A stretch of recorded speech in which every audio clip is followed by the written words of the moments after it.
Thursday. We also got our next guest later tonight coming up. Going to be checking in with Mr. Bovian. We got Dante Bovian, Miles Crisp, and Chris Lyle tonight, our players. Dante, I got you down for 726 yards, 9 touchdowns so far this year. It's been a good year for you. Yes, sir. How about all the success you guys have had? What's that meant to you and the team? Because I read somewhere, I read the article in the paper. Maybe I read it online. I like to read anyway. But you mentioned one thing you wanted to do was get this Western Guilford program back in shape and leave it in good shape. You want to make a good name for the Bovian brothers. Yeah, because I'm the youngest out of 3 of all my brothers, and I'm really the last one. It's my last year, so everything I'm doing is really our name. Like, this is the legacy to leave behind. So I'm really giving it all I got while I can. And if you leave it in good shape like you are now, people will remember. Yeah. They'll remember the bad times, remember the good times. Who are your other 2 brothers? What are their names again? Jamal and Rashad Bovian. They got the job done. Do you call it Bovian or Bovian? It's Bovian. It's pronounced differently. What's your role with the team? Primary job on the football field and away from the field. Maybe tell us about yourself too, but your primary job on the football field. I know it's run the football, don't drop the football, score touchdowns. What's your role? Talk about it. My role is really a leader, because like everybody like look up to me as a leader to be like, get the job done, to score the ball. So I'm trying to do my best, and we all doing our best to make sure I score the ball, and everybody doing their best when they blocking. Just really, everybody just play their role, play their part, and we just all come together as a team. How did it change? I mean, it's different this year. You guys are 3-2 now. Could be 4-1, could even be 5-0 maybe. But I mean, you weren't winning games, no wins much before, but now you're winning games. How did all this change? I think it all came together during spring ball. Really, spring ball, it wasn't like, I think it was kind of like the biggest group we had. Like spring ball, we made sure like everybody, like we was waking up 6 in the morning, going to Prolific Park, working on route concepts and all. Everybody already knew the plays kind of straight in spring ball. So as soon as summer started, 7-on-7 started right away. We already knew had a great season during 7-on-7s. I don't even think we lost a game in 7-on-7. You were going to the workouts at Prolific Park back in the spring. Was that still during school? No. School was already out? Yeah. So it's like on our free time. Like this is all me and the players talking. Like it's just us. So let's meet up there. Yeah. Like we all organize it. Like we meet here at 6:30. So we gonna go ahead and play. So no game this Friday, right? Yeah, it's about week. What will you be doing this Friday? This Friday, hopefully, I'm probably gonna go see Mount Tabor play. Mount Tabor and Ragsdale. Because that's our first conference game, so I'm probably going to go to that game. That's a great scouting opportunity there to see what those guys have got. Fun night, a good night to see what's coming next. You work hard on Friday. What about Saturdays? What do you do on the Saturdays after those Friday night games? How do you start those off? All right, so Friday after the game, I really try to stay rested, but like I end up getting on huddle and like watch our previous night's game, film, just see what I did and what I didn't do. Just try to make a little highlight tape. Just get everything together, and then probably text Coach T, see like just some coaching points, like what I should do, what I did wrong, and like tell him look at this play with me, and this to know what I can do better. How much college football do you watch on Saturdays? Saturdays watch a lot of ball games on TV? Yeah, me and my dad. I go to my dad's house on the weekends, so me and him watch a lot of football together. And we all from New York, so we like the New York Giants. You like Daniel Jones, their quarterback this year. You DJ. like Barkley, that running back too. Yes. Got some good talent on that team these days. Good young talent. Rookie and a second-year player, outstanding in the Giants team these days. Any weekend workouts? Do you do any workouts on weekends? Any running? I really just try to stretch a lot, because I meet a lot of sore, and I realized that when I stretch, it takes a lot of soreness away, ice baths and stuff. And then back on like Sunday, that's when I try to start moving around again. Running on Sunday? Go to the school or do it at home or where? Prolific Park. Oh, man, old Ricky Prohl's had it going on, doesn't he? That's the place to go. Yeah, but so his son used to play there too. Oh yeah, I remember back in the day, Austin Prohl was the quarterback on the JV team back in those days. Yeah, that's when he played 6. They went 6-4 with my brother on JV. So yeah, I remember Austin quarterbacking back in those days, doing a heck of a job. Great stuff. So hit the Prolific Park and get some workouts in there. You talked about the stretching. I think that's the most overlooked part of all sports. People don't stretch enough. Yeah, to me, stretching is boring. You go on the field, they make you get on the ground, you're sitting there, and he blows whistle and hold it. Blow whistle, hold it. But the stretching is so important. Yeah, I found out the hard way, because I ended up pulling my hamstring junior year. So now I stretch before I go to sleep, and as soon as I wake up, stretch. All about it. What about the game tonight. Got a big NFL game tonight. Got Green Bay and Philadelphia. Green Bay's 3-0. Philadelphia's 1-2. It's Philadelphia at Green Bay. Who do you like in this one? I'm going for Green Bay. You know, Philly, I can't go for them. You got to be against Philly if you're in New York. Too close together. Yeah, I can't go for them. Friday nights after the game, you go home and you watch TV. Do you watch the highlight shows? Watch the Fox 8 Frenzy first. Do you watch the Channel 2 Football Fever, Friday Football Usually Fever? I don't get home in time to actually see it on TV. Yeah, Wow. I don't really get to see it on TV, so I just look up Friday Night Frenzies, and people just like a lot of my old coaches be like, I seen you on TV, Who are but some of your old coaches that call you? Coach Mark. I used to play for Lewis Rec Center. Oh yeah. Some Pop Warner, and the Giants. You know Pop Warner Giants. Oh yeah, I've heard about that Yeah. team. A lot of my just a lot of old coaches. Like I have if I like a list of like probably got Coach Stanley, Coach Stacy, Coach Mark. It's a lot of coaches. They just like, I see you on TV, man. You got 3 touchdowns. I'm like, yeah, man.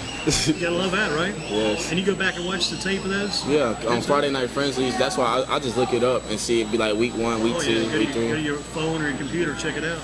And you watch the other ones too, some, or just mainly Fox Friends? Yeah, I just don't know how to get to other ones. I just look on Twitter. I see like I see WYFM.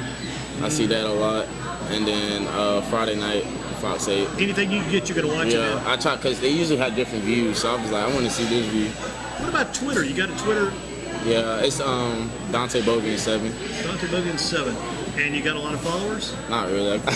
I really got it mainly for football, just to talk to some college Yeah, that's coaches. how people use it now. Do you tweet very often yourself? Not really, rarely. I just tweet like if I see something I like football, like really it's just I just get on there for football, honestly. Do you like it as far as reading other information? Yeah, Good like, sources? Yeah, I follow like a lot of just like a lot of coaches, like Will Bradley that's in the community. He reposts a lot of players. He puts a lot of stuff on there, Yeah, so it kind of keeps me updated. Favorite sport other than football and other sports you play? I play lacrosse. This will be my 3rd year this year in the spring. So yeah, I actually like lacrosse. That's a good preparation sport, I think, for football. A lot of running, a lot of exercise. Yeah, and really. a lot of you got to have a lot of brain work in that sport too. I mean, it's not the guys who are just going football if you want to. If I got a guy's pretty good sized guy, he can knock people down. He can play. So lacrosse, you can't hide it. You got to go to do stuff out there. Yeah, actually, I coach. I look for lacrosse. You coach lacrosse? No, I coach You're for a coach lacrosse. Okay, yeah. I mean, well, now helping the new players, but because it really was kind of hard in the beginning. But once you get the hang of it, actually keep kind of practice every single day. Like practice at the ball, after practice, you'll be good. Like wall ball really does help. Like I can say that. So he loves lacrosse. How about a favorite subject at your school and the top teacher over there? I love math. Like, I'm actually taking more. Like, I got more math credits than anything. Like I've been finished math junior year. What courses are you taking in math right now? Right now, I'm just taking. The only class I didn't get to take was AFM, and that's just like graphing and stuff. Like they're like simple stuff. It's kind of that's probably like one of the easiest maths.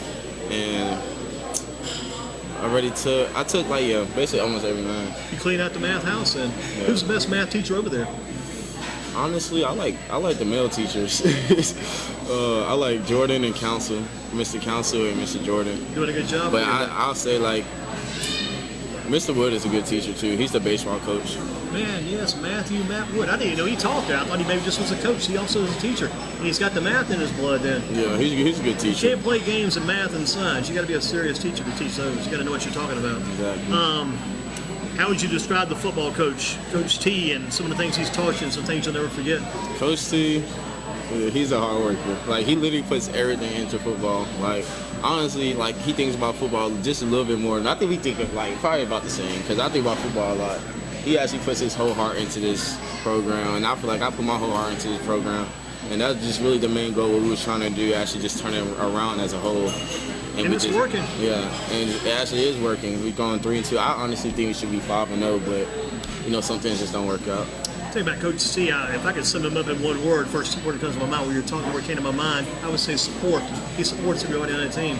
Total support from Coach T. Who's the AD at your school? Coach Causey. And the principal? Dr. Cashabera. He's a good football man. He supports you guys. Yes, and his son played football and lacrosse, so he'd be at every single game I'm at. So is his son still playing any quarterback? Yeah, he's just on JV right now. Gotcha. He'll be a good one someday if he stays with it.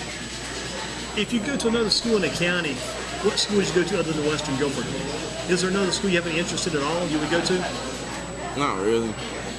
Not at all, really. My parents honestly didn't want me going to Western Guilford, but like I wanted to stay just because I knew what was going on. Like You knew the change was on its way? I knew it. You Like see it through? me, I swear, like me and T knew it. Like we all knew it. Like It was coming. I was like, we got it this year. Like this year is the year. Like I could tell, like just by everybody how my whole teammates was just locked in. Everybody was locked in.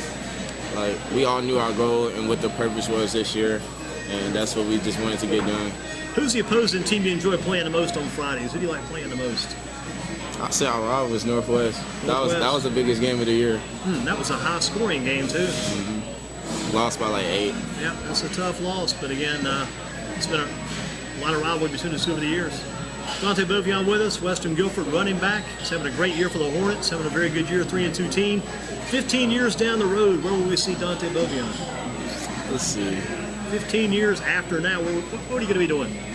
I'm 17 now, so about like 33. I just retired from the NFL, living a good life with my wife and kids. It's really just coming back to my community, doing everything like I didn't really get to do while I was young. I bet you'll be at Prolific Park 6 o'clock Monday morning. Getting ready.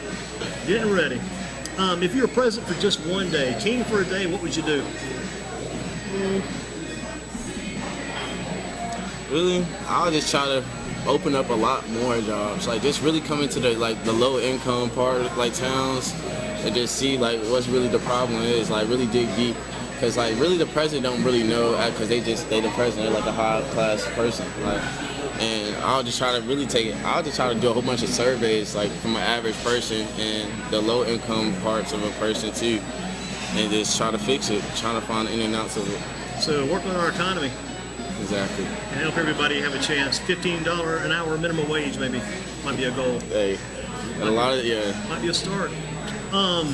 Who's your best friend out there? I know you got a best friend other than your dog. Your dog might be your best friend too, I don't know. But who's your best friend out there you're watching out for? You? Always there, maybe talk to your best friend more than your parents, maybe in that corner sometimes. Hey, listen, let me tell you something. You don't tell nobody else this at all, your best friend. Probably JJ Hodge. JJ Hodge. He's Is that the kid that got hurt? Yeah, he's actually in the hospital right now. This is crazy, because I saw that guy who got hurt. I said, I know that name from somewhere.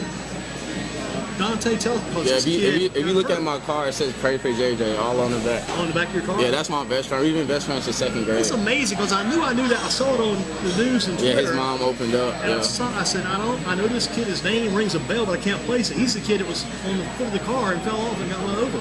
Talk more about that. That's interesting. It's amazing. Yeah, he was just being dumb, but I don't know. Like he got on top of the car, ended up falling off, and the car ran over him. And now he broke his pelvis. He broke his shoulder blade. Lucky to be alive. Yeah, like it was literally this close.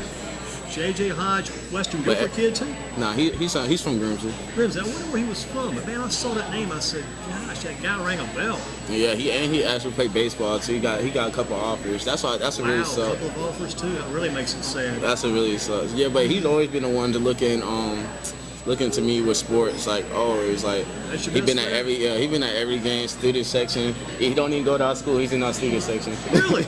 That's amazing too. So he'll be at your games. Yeah, every game. JJ Hodge, shout out to JJ. Get well soon, man. Get that stuff together. That's tough. Yeah, his surgery actually went well today. He had 2 surgeries today. He's in recovery now. Amazing. I'm glad you brought that up. That's a touching situation, no doubt about it.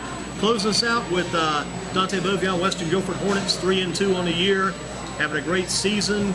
In the past, it's been tough. We're getting much better. Why do you define yourself as a winner? What makes you a winner? I have a winning attitude, honestly. Like I hate losing. Like that's like the last thing I hate. Like I did not like losing, like at all. Like every time I lose, like I try to figure out why I didn't win. Like it really gets. You break it down, analyze it then. Analyze it, break it down pretty much. Yeah. But honestly, like I'm like, this is why we lost. This is what happened. Like this is the problem. Then I address it, talk to T. I'm like, well, this is what we need to work on in practice. Cause like I feel like I'm more of like I feel like I'm more like the player coach on the field because he don't really get everything as he's a coach, so like he don't see everything as a player. You see what the kids do because you know the kids. So I try to tell him everything that we see and what's going on, and he can try. I'm gonna ask you this: this is a political term you've heard this week. You're not the whistleblower, are you? Nah. You know where I'm coming from there. Yeah. But hey, you do a great job. It's nice to talk with you. That J.J. Hodge mentioned outstanding. Right, analyze this quickly before we close out. How did Miles Crisp and Southern Guilford get that win last week? How'd they knock you guys off? You broke that game at 21-19 difference. All points in the first half. What was the difference in that game, you think? I think the difference in that game was they honestly worked pretty hard. I'll give Southern their props. They did pretty good, and especially the first half. They did pretty good. Like a lot of the times, like we shut them out like the whole second half, and then we ended up scoring one more time. It was 19-21, and honestly, extra points killed us. Yeah. And Keon, different snapper, didn't you? Yeah, Keon was he's the holder for the field goal, and we had a different snapper. So Robbie's actually a good kicker. That's why I was saying the same thing. And yeah. If he would have knocked all those down, honestly, we would have won. But it's just two. And that's why we didn't kick a field goal. We was close enough for field goal range. We just couldn't kick a field goal because we had a different holder and we didn't want to miss the field goal. Had the right parts. Exactly. So we're just looking for a touchdown. And the last play of the game, the center had messed up the snap, and it was 4th and 2. We was about to run I'm not sure what play we was about to run. It was we drew up a play in the huddle, and we was gonna run a play we drew up, and it ended up being a bad snap, and that was the end of the game. 1 minute left. Turned over the ball. But that's gonna make you a better team going to ground. Yeah, it was a hurtful game, honestly, just because how close it was. But we're gonna pick it back up. That's what we was all working on this week for our bye week. That next game at Graham's a must win. Got to get that win. Oh yeah, that's a must win. I feel good about this game. And you got to be there tomorrow night watching Mount Tabor Rags to get the information on that team. Definitely, I'm in there. Dante, you've been in here tonight, man. Good job. Let's see. I'll do it like I did with Mother Man Lyle. There's the man right here, Dante, leading the county in rushing right now, doing a heck of a job. Thank you, Dante. Thank you. Super job. I'd like to tackle you one day, man. I'm trying to catch you one day. Maybe. Good runner. I'll see you at Guilford College Thanksgiving Day. I'll be there in the morning. 6 o'clock, Prolific Park, the Tuesday. I got you. You got it, man.